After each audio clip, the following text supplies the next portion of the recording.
कदम सूए मरकज नजर सूए दुनिया, कदम सूए मरकज नजर सूए दुनिया, किधर जाना है और किधर देख रहा है। আমাদের হালত হলো আমরা যাবো কোন জায়গায়, টাকায় রয়েছি কোন জায়গায়। আর এই সাহাবীর হালত হলো সাহাবী বসে রয়েছে বাজারে, কিন্তু তার নজরটা দেয়া রয়েছে কবরের ভেতরে, নিজের দেহকে নবীজির বুকের সাথে ঘষতেছে। এই মানুষে যে একটু বরকত দেহে লাগালোই হতে পারে, এর উসিলায় আমার কবরে আমার দেহে আযাব ধরবে।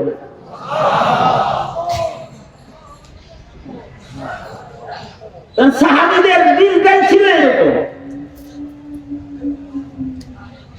নবীজির দেহের সাথে যদি কারোর দেহ ঘষা লাগে, তাহলে এই দেহটার দাম হয় কিরকম? আমার নবীজির দেহের সাথে যে মাটিটা লাগে, এই মাটির দাম কেমন?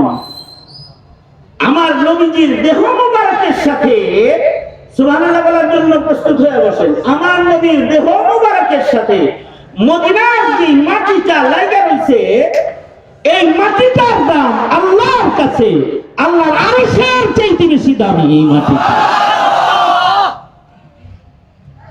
নবীজির দেহের সাথে মাটি লাগলে যদি এটা আরশের চাইতে বেশি দাম হয়, হযরত জাহিদ নিজের পিঠকে নবীর বুকের সাথে এমনি ঘষতেছে, চান্স পাইছি আজকে ধরছে যেহেতু আমাদের।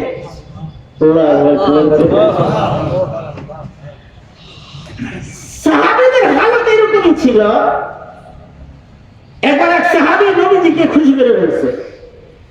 অনেকে খুশি করে না, তো সাহাবী নবীজিকে খুশি করে ফেলছে। বাবু সালাতি তালিবি ওয়াল মাকলুব, নবীর এক দুশমনকে মারছে, মারতে যে এমন এক নামাজ পড়ছে, ওই নামাজ আমরা দেখলে আমাদের সব নামাজ নষ্ট হয়ে যায়। ইশকের এক নামাজ পড়ছে, আমরা তো ইশক বুঝি না, আমরা ওখান থেকে মাসলা বের করতাম ভিন্ন, যে হাঁটানো যায় নামাজ হবে না। আজব নামাজ পড়ছে, দুশমনের দিকে দৌড়াইছে, আবার সেজদা করছে। দুশমনের দিকে দৌড়াইছে কেন? নবীর দুশমন যেন হারায় না যায়। আবার সেজদা দিছে, নামাজে পড়ছে কেন? ওক্তের ভেতরে যেন আল্লাহর হুকুম আদায় হয়ে যায়। বাবু সালাতি তালিবি ওয়াল মাতলুব।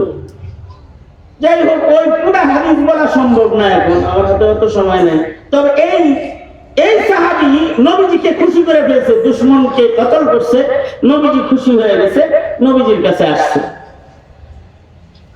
আসার পরে আল্লাহর রাসূল বললেন যে তোমার উপরে তো আমি খুশি হয়ে গেছি, তুমি একটা কাজ করো, আমি যেহেতু তোমার উপরে খুশি হয়েছি, তুমি আমার কাছে কিছু চাও, যা চাইবা তাই দিবি।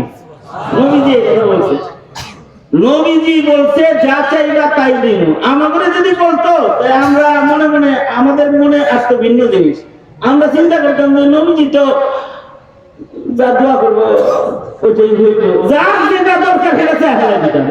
যার স্বর্ণ দরকার সে কইতো 1 কেজি স্বর্ণ, যার রূপা দরকার সে কইতো 1 কেজি রূপা, যার বাড়ি দরকার সে কইতো একটা বাড়ি।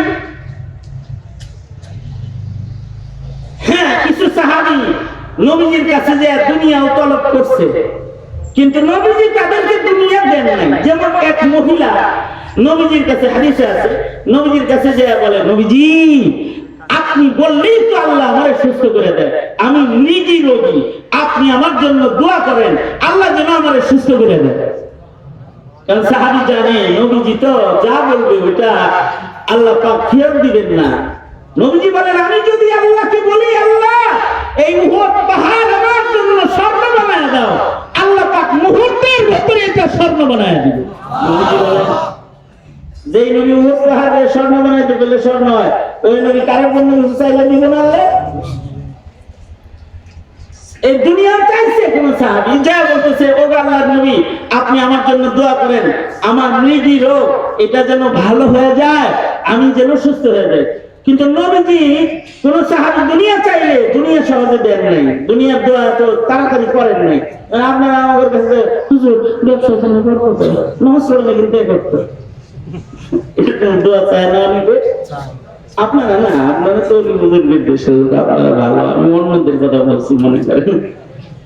সে যে নামাজ পড়ে না, এই দোয়া চায় না যে হুজুর দোয়া করেন যে নামাজ পড়তে পারে। হুজুর দোকানটা বেশি চলে না, একটু পানি করা দিয়ে দেন, সিধা সিধা দিন, নিজেই শিখাই দেয়, পানি করা দিয়ে দেন, সিধা সিধা দিন।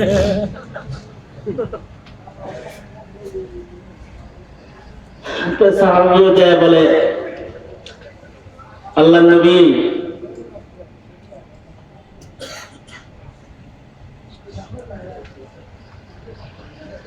একদিকে হলো জুমারাত, শুক্রবার জুমার নামাজ পড়ানো, আর একদিক দিয়ে হলো ঘড়ির কাঁটা খালি দৌড়াইতেছে, আবার আপনাদের পেটের ভেতরে ক্ষুধা সুসু করতেছে। এই কারণে আমি চেষ্টা করতেছি আমার বয়ানকে ছোট করে আনা, তাও একটু লম্বা হয়ে গেল, খুব তাড়াতাড়ি শেষ করে দিতেছি, নো টেনশন, তাড়াতাড়ি শেষ করে দিতেছি।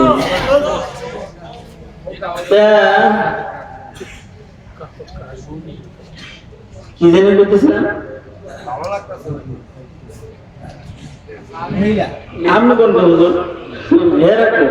মহিলা সুস্থ হতে গেছে, নবীজি সুস্থতার দোয়া করলেন না। নবীজি কি বললেন? নবীজি বললেন, এই সাহাবী, আমি যদি তোমার জন্য সুস্থতার দোয়া করি তাহলে তুমি এখন সুস্থ হয়ে যাবে, কিন্তু আমি নবী তোমাকে খবর দিচ্ছি, আল্লাহ তাআলা তোমাকে যে অসুস্থতা দিয়েছে, তুমি যদি এর উপরে সবর করো তো আল্লাহ তাআলা তোমাকে এর বদলায় দুনিয়ার গুনাহ মাফ করে আখিরাতে আল্লাহ তোমাকে জান্নাত দান করবে। সাহাবী তো যদিও সুস্থতা চাইছে, সাহাবীর আসল নজর তো দুনিয়ার উপরে না, আসল নজর কোথায়? আল কাইসু মান দানা নাফসাহু ওয়া আমিলা লিমা বা'দাল মাউত। সাহাবী সাথে সাথে কয়, নবীজি আমার সুস্থতা লাগবে না, লাগবে না, আপনি দোয়া করেন আল্লাহ যেন আমাকে অসুস্থতায় ধৈর্য ধরে শুকরগুজার হওয়ার তৌফিক দান করেন। এই বলে নবীজির কাছে মহিলা চলে যেতেছে, কিছুদিন যায় আবার ঘুরে এসে বলে কি, নবীজি ঠিক আছে আমার সুস্থতা লাগবে না, আমি আপনার কাছে একটা দোয়া চাই, সেটা হলো আপনি আমার জন্য দোয়া করেন, আমার যখন মৃগী রোগ উঠে যায় না, তখন আমার সতর কাপড় ঠিক থাকে না, আপনি আমাকে দোয়া করে দেন আমার মৃগী রোগ উঠে গেলেও যেন আমার পর্দা, আমার আওরাত, আমার সতর যেন খুলে না যায়, আমার পর্দা যেন, হিজাব যেন কখনো নষ্ট না হয়। এই দোয়াটা কত সুন্দর দোয়া চাইতেছে।